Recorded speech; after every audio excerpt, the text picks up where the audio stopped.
Maaf, kebanyakan perbuatan buruk terjadi bukan sekedar ada peluang melakukannya, tapi persoalan yang paling penting adalah didasarkan pada cara berpikir yang tidak tepat. Ketika cara berpikirnya salah, maka muncul tindakan yang keliru dalam kehidupan. Orang-orang yang korupsi berpikir dengan korupsi itu bisa mendatangkan harta lebih banyak. Karena berpikirnya keliru. Karena dengan cara yang baik pun rizki akan datang. Jadi kalau Anda bisa meraih rizki dengan cara yang baik, kenapa Anda memilih yang haram? Karena rizki itu sudah diatur, nggak akan tertukar. Putri ada yang tertukar, putri yang tertukar sampai jadi sinetron. Menteri ada yang ditukar, tapi rizki nggak akan tertukar. Rizki Anda mustahil tertukar dengan orang lain, mustahil itu. Rizki kita itu sudah diatur. Yang belum teratur adalah surga kita semua. Jadi kalau Anda mencari rizki dengan cara yang halal, dia akan datang dan jumlahnya tidak akan berkurang. Demi Allah saya katakan, rizki tidak akan berkurang.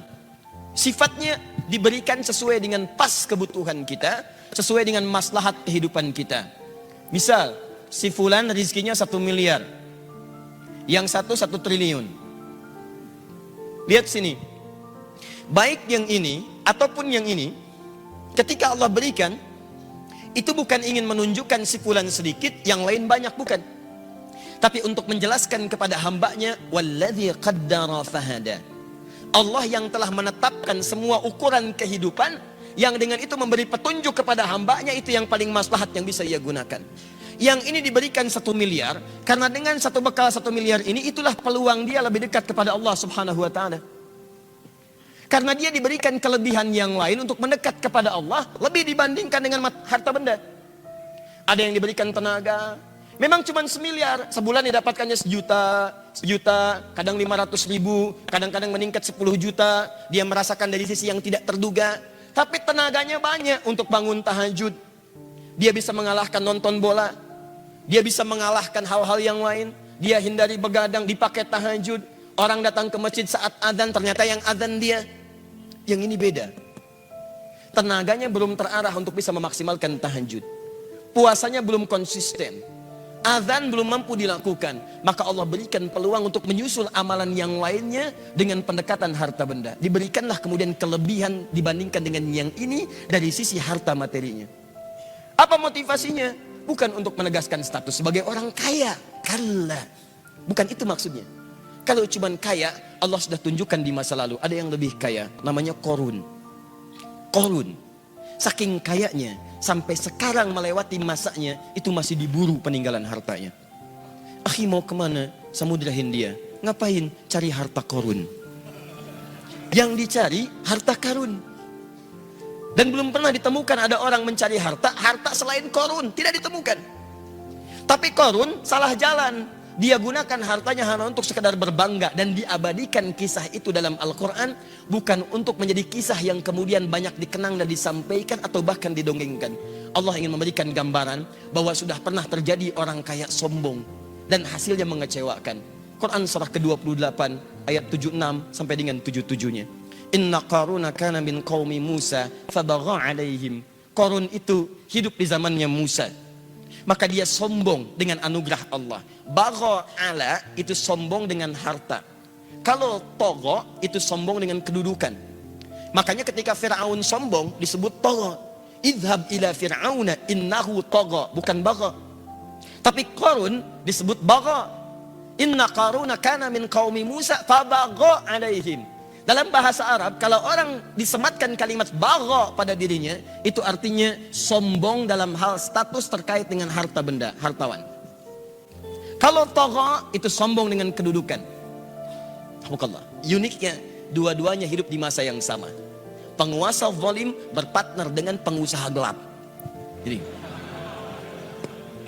dan hikmahnya selalu begitu. Awas, tapi yang paling menarik, dia sombong. Apa yang disombongkan? Wa inna mafatihahu latanu bil usbah. Sungguh kunci-kunci berangkasnya saja. Berangkas dia punya gudang. Antum sekarang berangkas paling segini, berangkas dia gudang.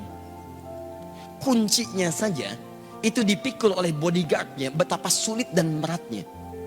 Jadi kalau dia jalan kemana-mana, yang dibawa itu cuma kunci berangkasnya. Di belakang ada bodyguard, ngangkat. Dan dia tunjukkan pada orang, ini saya nih. Ini kunci berangkas saya. Masya Allah. Mau nyuri, nyuri aja. Ini aja ngambil kuncinya berat.